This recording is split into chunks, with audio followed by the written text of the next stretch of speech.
Hello बच्चों, आज की इस वीडियो में हम करने वाले क्लास 12 के वेक्टर को कंप्लीट रिवीजन है। चलिए बच्चों स्टार्ट करते हैं। हमारा सबसे पहला टॉपिक है बच्चों यूनिट वेक्टर। यूनिट वेक्टर क्या होता है बेटा? ऐसा वेक्टर जिसका मैग्नीट्यूड क्या होता है 1, और यूनिट वेक्टर का जो फॉर्मूला होता है ए कैप से डिनोट करते हैं। ये किसके इक्वल होता है? ए वेक्टर अपॉन में ए वेक्टर का मैग्नीट्यूड। ये यूनिट वेक्टर का फॉर्मूला, ऊपर लिखना वेक्टर, नीचे लिखना उसका मैग्नीट्यूड। यूनिट वेक्टर मतलब ऐसा वेक्टर जिसका मैग्नीट्यूड क्या हो 1।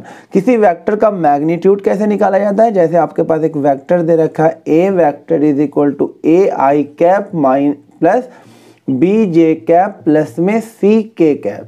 तो इसका मैग्नीट्यूड कैसे निकाला जाएगा? मैग्नीट्यूड को या तो ऐसे मोड लगा देंगे या सिंपली इस पर का एरो हटा देंगे तो ये मैग्नीट्यूड को बताएगा। तो किसी वेक्टर का मैग्नीट्यूड हम निकालते हैं अंडर रूट ऑफ ए आई के कोफिशिएंट का स्क्वायर, जे के कोफिशिएंट का स्क्वायर प्लस सी के कोफिशिएंट के कोफिशिएंट का स्क्वायर। तो इस तरह से मैग्नीट्यूड निकालते हैं। जैसे कि एग्जांपल ले लूँ, एक वेक्टर है जो है 1/√3 आई कैप माइनस 1/√3 जे कैप प्लस 1/√3 के कैप।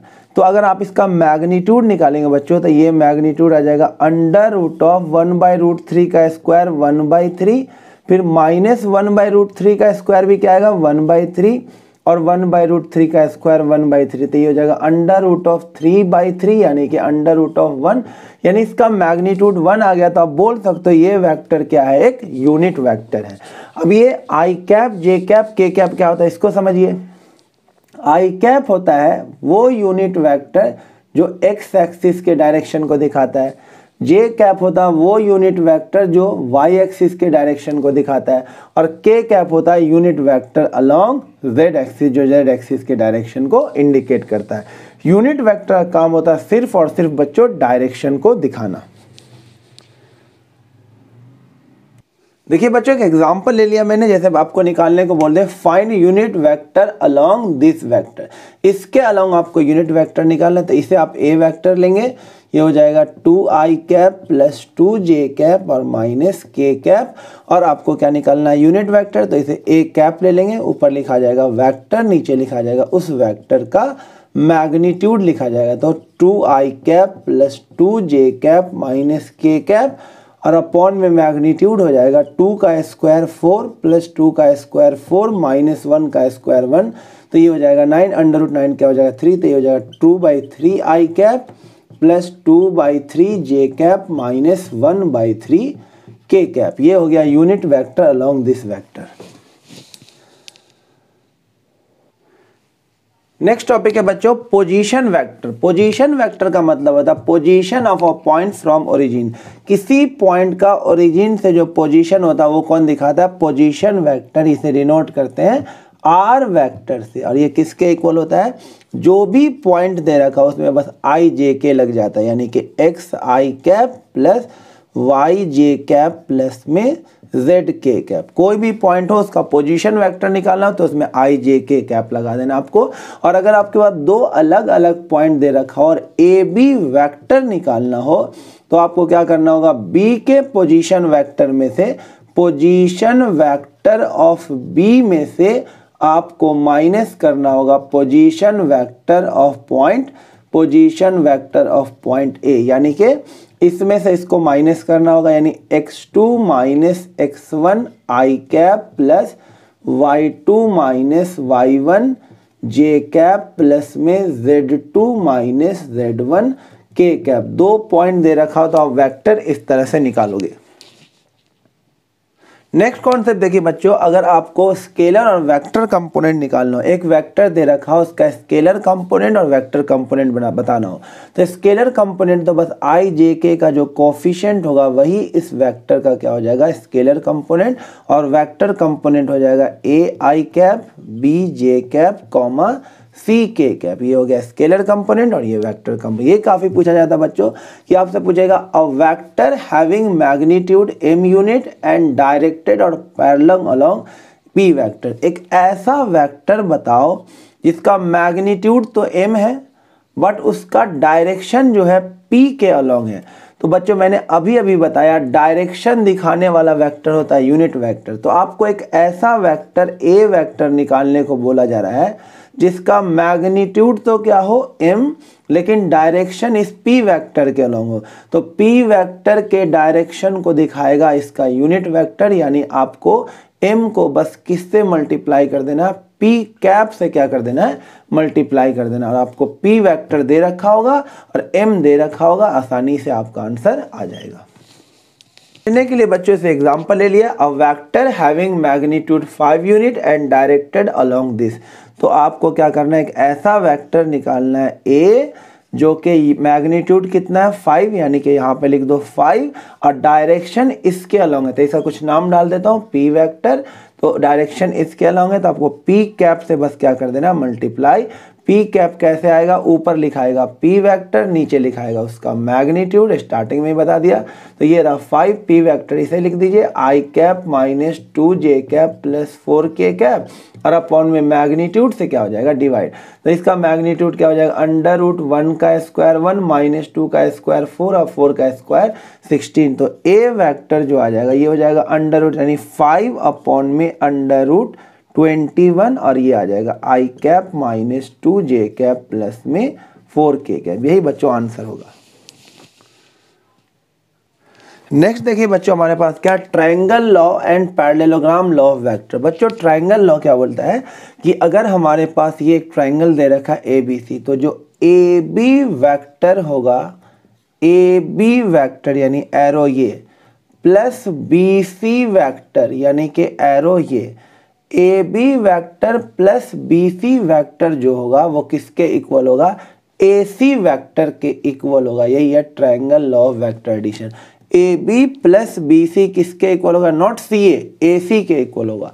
और क्या याद रख सकते हो, साइकिल में अगर लिखा हो AB plus BC plus CA, इसका जो बच्चों आंसर होगा वो क्या होगा, 0।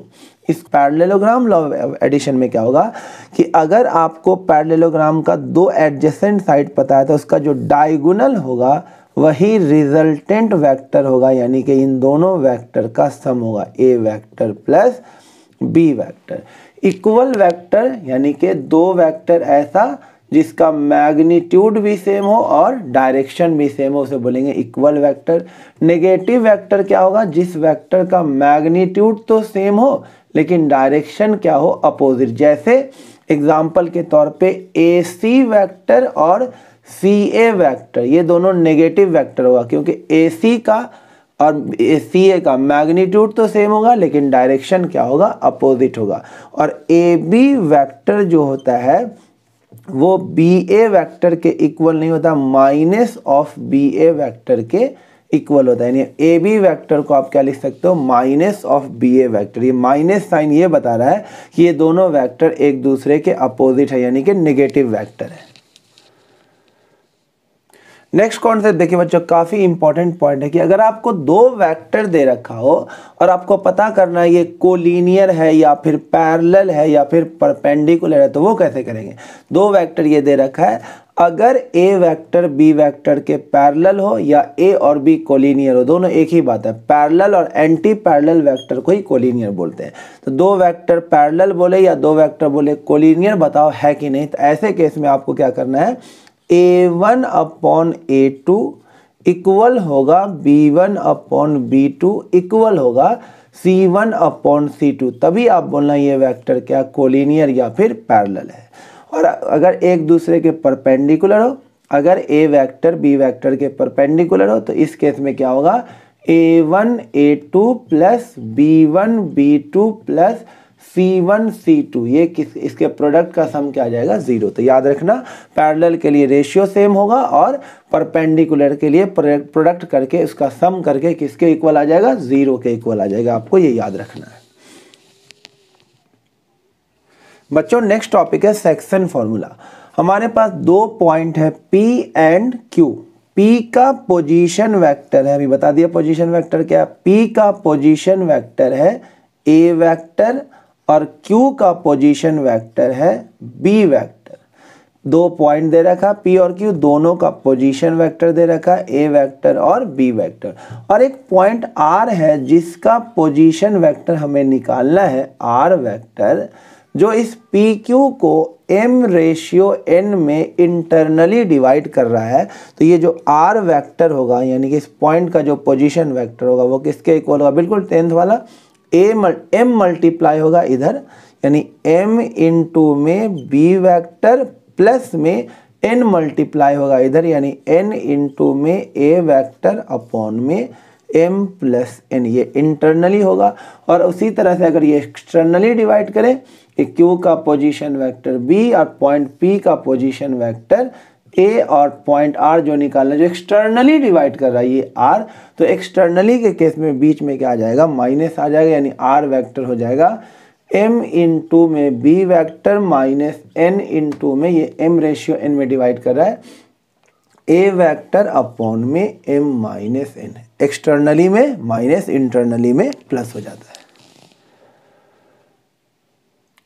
नेक्स्ट देखिए बच्चों का हमारे पास डॉट प्रोडक्ट ऑफ वेक्टर, दो वेक्टर का डॉट प्रोडक्ट क्या होता है, A vector dot B vector होता है बच्चों AB कॉस थीटा। एकदम अच्छे से ये फॉर्मूला आपको रटा होना चाहिए। A डॉट B क्या होता है, AB कॉस थीटा। दो वेक्टर का डॉट प्रोडक्ट हमेशा स्केलर होता है, इसलिए डॉट प्रोडक्ट का एक और नाम है स्केलर प्रोडक्ट। यहाँ पे A और B क्या, दोनों वेक्टर का मैग्नीट्यूड, और थीटा जो है दोनों वेक्टर के बीच का एंगल है, यानी A वेक्टर और B वेक्टर के बीच का जो एंगल है वो थीटा है।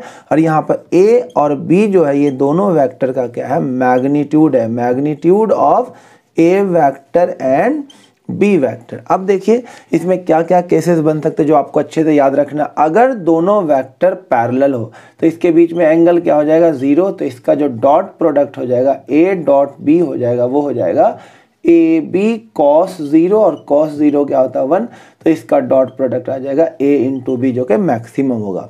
और सबसे स्टार पॉइंट, अगर दो वेक्टर परपेंडिकुलर है तो इसमें थीटा कितना हो जाएगा 90, और यहाँ 90 डालेंगे तो cos 90 क्या हो जाएगा 0, तो A vector dot B vector क्या हो जाएगा 0। याद रखना जब भी दो वेक्टर एक दूसरे के परपेंडिकुलर हो तो उसका डॉट प्रोडक्ट क्या होगा, 0 हो जाएगा।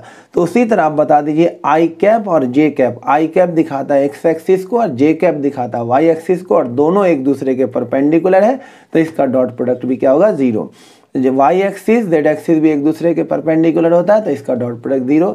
एक्स एक्सिस और जेड एक्सिस भी एक दूसरे के परपेंडिकुलर होता है तो इसका डॉट प्रोडक्ट 0। उसी तरह से अगर हम दो सेम वेक्टर का डॉट प्रोडक्ट करते हैं तो आंसर में क्या आएगा, A का मैग्नीट्यूड फिर से A का मैग्नीट्यूड कॉस थीटा, यानी दो सेम वेक्टर के बीच में एंगल कितना बनेगा 0। तो दो सेम वेक्टर का डॉट प्रोडक्ट आ जाएगा AA कॉस 0 cos 0 1, तो ये हो जाएगा A के मैग्नीट्यूड का स्क्वायर, यानी दो सेम वेक्टर का जब हम डॉट करेंगे तो आंसर में आएगा उसके मैग्नीट्यूड का स्क्वायर।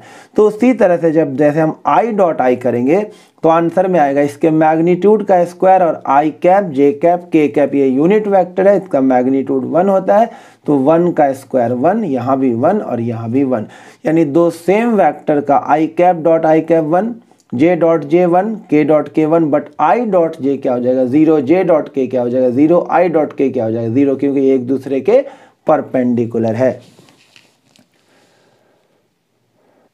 नेक्स्ट देखिए बच्चों, A vector dot B vector और B vector dot A vector ये सेम होता है, याद रखना है स्केलर प्रोडक्ट में। और अगर हमारे पास दो वेक्टर कार्टेशियन फॉर्म में दे रखा हो तो उसका डॉट प्रोडक्ट कैसे निकालेंगे, आई वाले को आई से मल्टीप्लाई यानी a1 a2 प्लस जे वाले को जे से मल्टीप्लाई यानी b1 b2 प्लस के वाले को के से मल्टीप्लाई c1 c2, ये हो जाएगा डॉट प्रोडक्ट। जैसे एग्जांपल ले लिया, दो वेक्टर दे रखा और इसका अगर हमें डॉट प्रोडक्ट निकालने को बोले ए वेक्टर डॉट बी वेक्टर, तो 2 को 2 से मल्टीप्लाई 4, -1 को -2 से मल्टीप्लाई तो 2, 1 को 3 से मल्टीप्लाई तो क्या आ जाएगा 3 आ जाएगा, यानी कि आंसर आ जाएगा 6 और 3 9 आ जाएगा बच्चों। इस तरह से आप डॉट प्रोडक्ट करेंगे।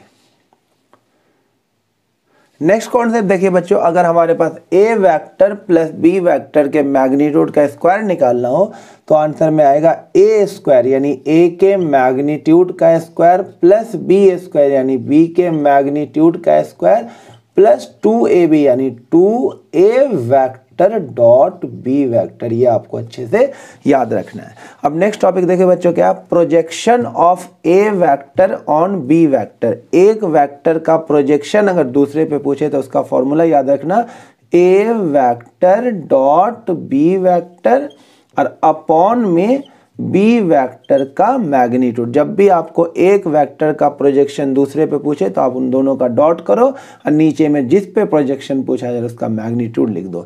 जैसे एग्जांपल है, find projection of this vector on this vector. तो ये ए वेक्टर हो गया, ये बी वेक्टर, तो फॉर्मूला लगा दो ए डॉट बी, डॉट करिए, 1 को मल्टीप्लाई कीजिए 1 से, -1 को मल्टीप्लाई कीजिए -1 से, 2 को मल्टीप्लाई कीजिए 1 से, तो ये हो गया ए डॉट बी अपॉन में बी का मैग्नीट्यूड यानी इसका मैग्नीट्यूड, तो इसका मैग्नीट्यूड क्या हो जाएगा 1 का स्क्वायर 1 -1 का स्क्वायर 1, यहाँ भी 1 है, 1 का स्क्वायर 1, तो आंसर कितना हो जाएगा 4 अपॉन में √3। देखिए बच्चों, लास्ट टॉपिक है इस चैप्टर का cross product of two vector, जिसे हम वेक्टर प्रोडक्ट भी बोलते हैं। दो वेक्टर का क्रॉस प्रोडक्ट हमेशा वेक्टर होता है। तो ए क्रॉस बी का फॉर्मूला याद रखना है, ए का मैग्नीट्यूड बी का magnitude sine theta, again theta क्या है, दोनों वेक्टर के बीच का एंगल, और यहाँ पे लग जाएगा एन कैप। तो एन कैप क्या होता है, ए क्रॉस बी का डायरेक्शन बताएगा, यानी जो एन कैप होगा वो ए क्रॉस बी का डायरेक्शन बताएगा जो ऊपर की तरफ आएगा। तो N cap is unit vector किसके along, along A vector cross B vector, A cross B का डायरेक्शन बताएगा ये एन कैप। और अगर हम मैग्नीट्यूड सिर्फ निकालेंगे तो क्या आ जाएगा, ए बी साइन थीटा, ये एन कैप हट जाएगा। अब इसकी प्रॉपर्टीज देखिए जो सबसे इंपॉर्टेंट है ए क्रॉस बी की, अगर दो वेक्टर सेम डायरेक्शन में तो थीटा क्या आ जाएगा 0। तो इस केस में ए वेक्टर क्रॉस बी वेक्टर का जो मैग्नीट्यूड हो जाएगा ये क्या आ जाएगा, ए बी साइन 0, और साइन 0 क्या होता है 0, तो यहाँ पे हो जाएगा 0। अगर दो वेक्टर परपेंडिकुलर है तो थीटा क्या आ जाएगा 90 हो जाएगा थीटा। तो ऐसे केस में ए वेक्टर क्रॉस बी वेक्टर का जो मैग्नीट्यूड है बच्चों वो आ जाएगा ए इंटू बी, क्योंकि साइन 90 क्या होता है 1।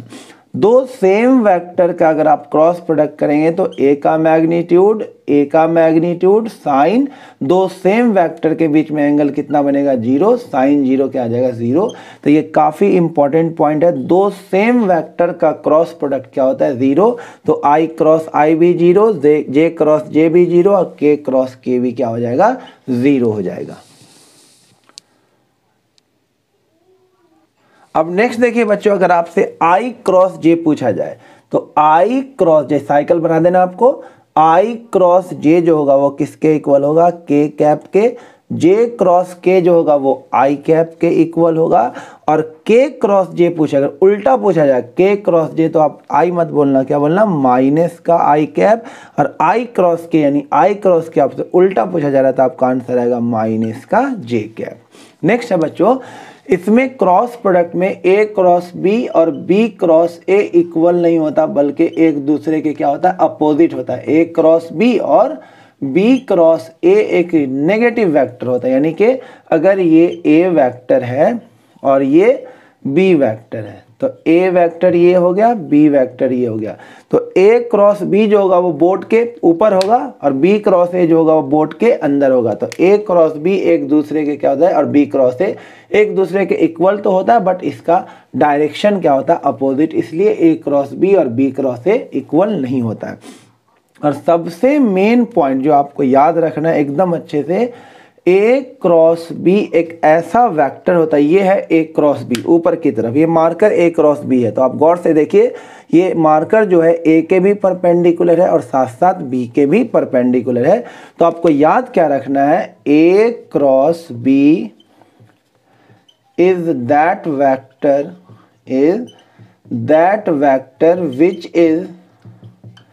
which is perpendicular to both a vector as well